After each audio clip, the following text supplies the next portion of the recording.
Bonjour, aujourd'hui nous allons étudier la fonction affine, sa détermination, d'abord sa détermination algébrique. Dans d'autres chapitres, nous déterminerons nous déterminerons la fonction affine graphiquement, et ensuite nous verrons ses variations et son signe. Donc dans un premier temps, premier petit chapitre, détermination algébrique d'une fonction affine. Alors, une fonction affine, ça s'écrit, son équation est f de x égale ax plus b. Je mets a et b car ce sont les deux a et b en rouge car ce sont les deux valeurs qui caractérisent une fonction affine. Une fonction affine, c'est différente d'une autre fonction affine à travers une valeur différente de a ou de b ou des deux à la fois. D'accord? C'est ce qui caractérise la fonction affine.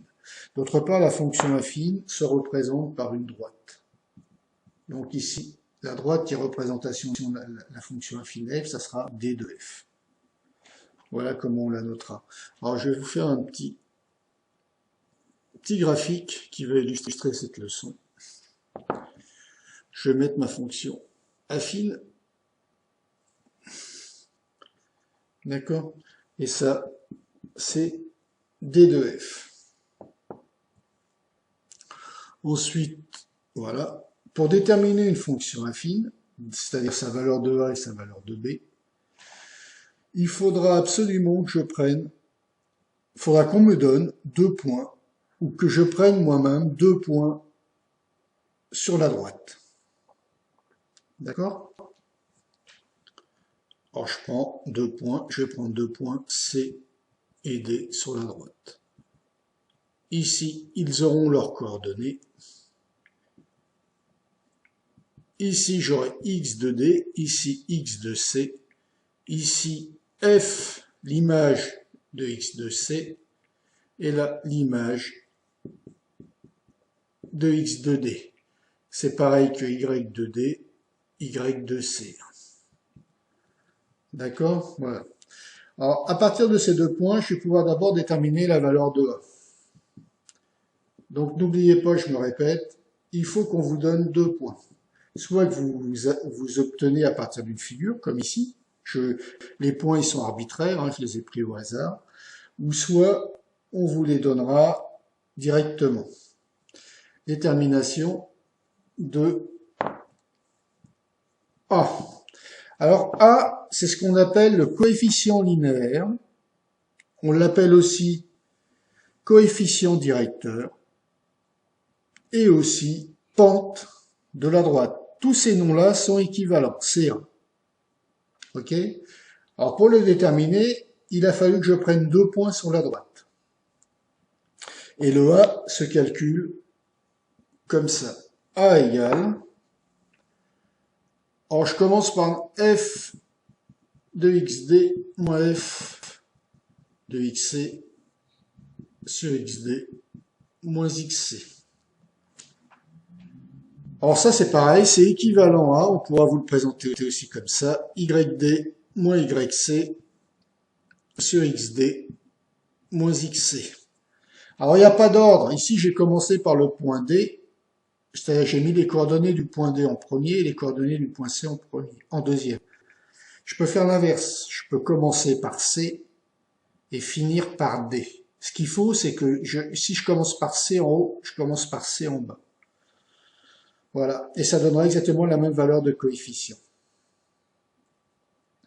D'accord? Après, détermination, alors A, j'ai donné son nom, maintenant on va déterminer la valeur de B.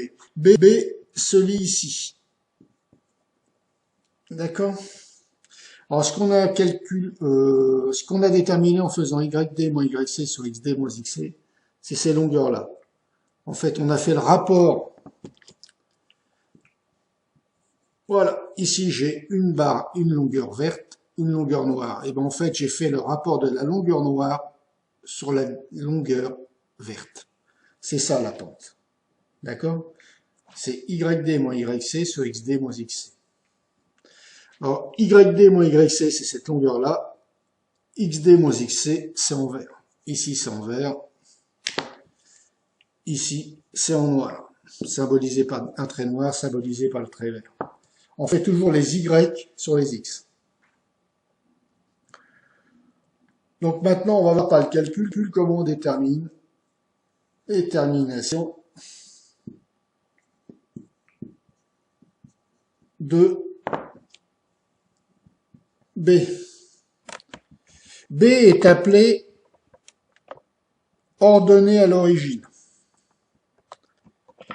C'est la valeur en Y, le ordonnée à l'origine. Là, on se passe à l'origine, sur l'axe des ordonnées, on prend le point d'intersection de l'axe des ordonnées avec la droite. D'accord? Pour le déterminer, il faut qu'on prenne un point au hasard de la droite D, n'importe lequel. Alors ici, on en a deux. On a C et D. On va prendre C, par exemple. Mais c'est au hasard, on aurait pu prendre le point D. Le point C qui appartient à la droite D. Et je peux écrire, alors tout point de la droite doit vérifier, ces coordonnées doivent vérifier l'équation de droite. C'est-à-dire que je dois avoir f de xc qui doit être égal à a fois xc plus b. Là-dedans, les points I, les coordonnées du point C, ils sont xc et f de xc, je les connais, on me les a données. Donc elles, je peux les remplacer. La valeur de A, je la connais, je l'ai calculée précédemment. Alors toutes ces valeurs-là, on les remplace par leur valeur.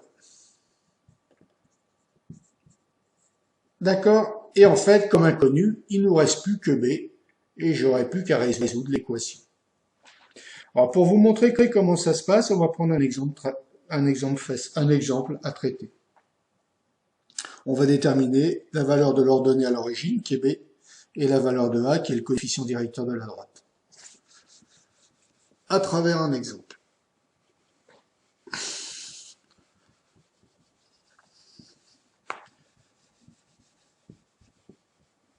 Hop, j'efface bien le tableau. Alors,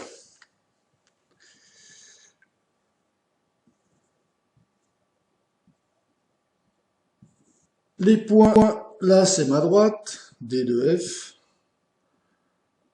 et je vais prendre deux points au hasard, on dira que c'est donné dans l'exercice. Là j'ai C et là j'ai D. Là j'ai 2, 3, ici 7, 8. Alors c'est arbitraire, hein. Ici j'ai pas respecté l'échelle, là non plus. Alors, ma fonction affine, je l'ai appelée f, f de x devra s'écrire ax plus b. Alors d'abord, on va déterminer la valeur de la pente du coefficient directeur ou du coefficient linéaire. Détermination, tout ça c'est A, ça s'appelle A. Qu'est-ce que je fais? Donc A, je sais le déterminer par le calcul, c'est f de 2 moins f. Alors il n'y a pas d'ordre, hein. Et là j'ai commencé par le point C, hein. Donc je commence par f de x de c moins f de x de d, d'accord, sur x de c moins 7. Là j'ai commencé par c, j'aurais pu commencer par d, hein.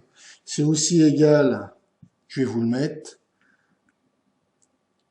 f de 7 moins f de 2 sur 7 moins 2. C'est exactement la même chose. D'accord? Je trouverai le même résultat. Les résultats seront identiques. Ensuite, f de 2, je vais le remplacer. F de 2, c'est 3. Moins f de 7, c'est 8. Sur 2 moins 7. 8 moins 3, ça fait moins 5. Moins 7 moins 7 plus 2. Or, c'est pas 8 moins 3, c'est moins 8 plus 3 moins 5. Moins 7 plus 2, moins 5. Ça va être égal à 1. Donc, j'ai A qui est égal à 1.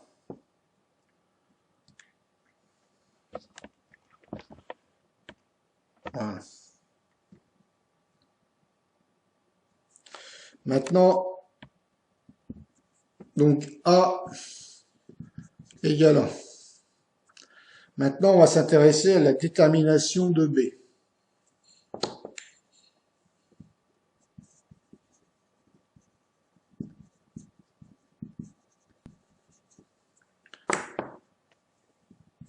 Alors, je prends un point au hasard. Enfin, un point qui appartient à la courbe, dont je peux lire ses coordonnées. Alors, on va prendre le point D, par exemple. Prenons D, qui appartient à DF. L'important, c'est qu'il appartienne à la droite. Ensuite,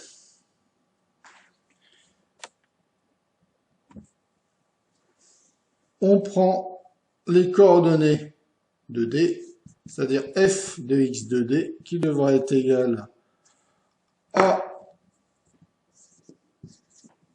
x de D plus B. Et je remplace tout ce que je connais. F de x de D, ben on sait combien il vaut. F de x de D, c'est 8.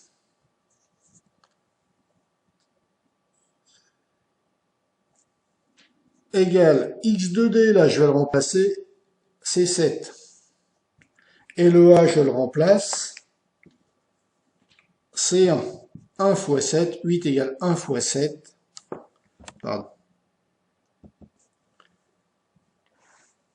Je reprends. F de x de D est égal à A fois x de D plus B. 8 égale, alors je remplace le f de x de D par sa valeur 7, 8. Le A par sa valeur qui est 1, on l'avait trouvé. Et le x de D, c'est 7.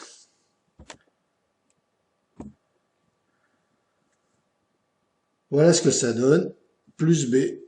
Donc j'obtiens une équation, 8 égale 7 plus B. Donc je fais moins 7 là, ça fait 8 moins 7, 1, égale 7 moins 7, 0, plus B, B. B égale 1. Voilà. Ma fonction affine va s'écrire f de x égale 1 fois x plus la valeur de B qui est 1. Voilà ce que c'est que ma fonction affine. Hop, je vous le mets bien. F de x égale A qui vaut 1 fois x plus B, B qui vaut 1. Donc voilà ce qu'est ma fonction affine. Voilà, maintenant je vous invite à suivre la suite de ce cours pour ce qui est détermination des fonctions affines de façon graphique. À tout de suite.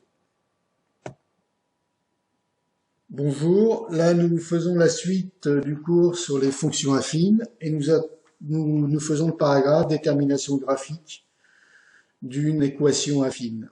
Alors là je vous ai tracé, je vous ai fait un repère, ensuite j'ai pris une droite, DH, et ça c'est la représentation graphique de la fonction affine, h de x égale ax plus b.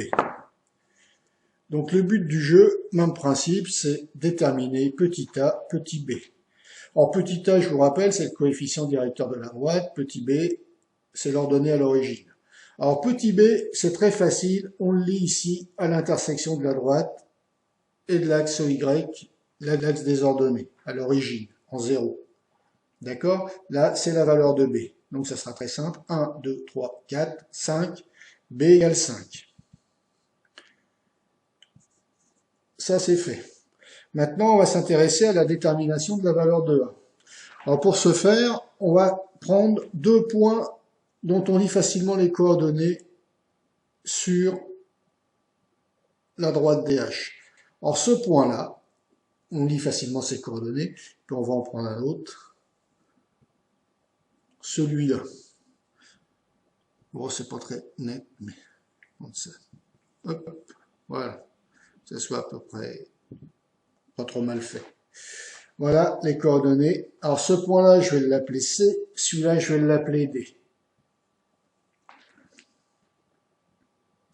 Alors je pourrais prendre les coordonnées de C, prendre les coordonnées de D et le faire par le calcul. En faisant A égale f de xd moins f de xc sur xd moins xc. Mais là, je vais le faire graphiquement. Déjà, que représente f de xd moins f de xc? F de xd moins f de xc, c'est cette hauteur-là, en rouge. Ça, c'est f de xd moins f de xc. Maintenant, que représente xd moins xc? Xd moins xc, c'est la longueur bleue. Ça, c'est xd moins xc. Et on sait que A, c'est quoi? C'est f de xd moins f de xc sur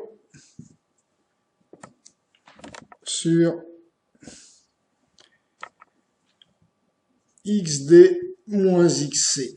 Bon, en fait, c'est la longueur rouge sur la longueur bleue. D'accord? Donc c'est le trait rouge sur le trait bleu. Et la longueur bleue, c'est combien? Bon, on va regarder ce que ça fait en unités. 1, 2, 3. Ici, j'ai 1, 2, 3, 4, 5, 6, 7, 8, 9, 10 unités. Donc là, c'est 10 sur 1, 2, 3, 4, 5. 1, 2, 3, 4, 5. 5 unités. Donc là, c'est 5 sur 10 unités. Le trait rouge correspond à 5 unités. Le trait bleu correspond à 10 unités. Voilà comment je les calcule. Alors, là, je suis passé de C à D. Vous pouvez voir que pour déterminer le signe de A, je passe de C à D. Là, je vais dans le sens de la flèche. Donc, c'est positif. Tant que je vais dans le sens des flèches, c'est positif. Et je suis Alors, pour passer de C à D, je ne fais que des horizontales et des verticales, dans un premier temps. Ensuite, je regarde la progression. Pour passer de C à D à travers une horizontale et une verticale, je progresse dans le sens des flèches en X, donc ça sera positif, et je progresse dans le sens de la flèche, qui est là, en Y, donc c'est positif. Donc moi sera une valeur positive sur une valeur positive, positif. Maintenant, je pourrais progresser de déverser. De déverser, qu'est-ce que je fais? Je progresse dans le sens contraire de la flèche en Y. D'accord? Donc ça sera négatif. Moins 5. Je progresse dans le sens contraire de la flèche en C. Moins 10. Je sais que moins 5 sur moins 10, c'est pareil que 5 sur 10. Donc tout ça, c'est équivalent. Que je progresse de C vers D ou de D vers C, ça sera la même chose. D'accord? Et j'obtiendrai un A positif. Bon, on voit la valeur de A, c'est, pour résumer, alors soit vous faites cette technique de signe. Si vous suivez la flèche, vous êtes dans le sens positif. Si vous allez dans le sens contraire d'une flèche, vous êtes dans le sens négatif. Ou soit vous faites la droite ici est croissante. Dès qu'elle est croissante, elle aura un A positif. Et si elle est décroissante, le A sera négatif. Ça, c'est une autre technique de le faire. Je me répète, si la fonction est croissante, à ce moment-là, on voit qu'ici elle est croissante. En lisant de la gauche vers la droite, je monte tout le temps. Le A sera positif. Et si la fonction est décroissante, le A sera négatif. Voilà comment vous pourrez vérifier votre résultat. Le signe de A. Bon voilà, vous savez maintenant graphiquement comment déterminer l'équation d'une fonction affine. Alors maintenant, nous allons voir dans un autre petit module la fonction affine, sa variation et son signe. Je vous invite à consulter, c'était de suite. À tout de suite.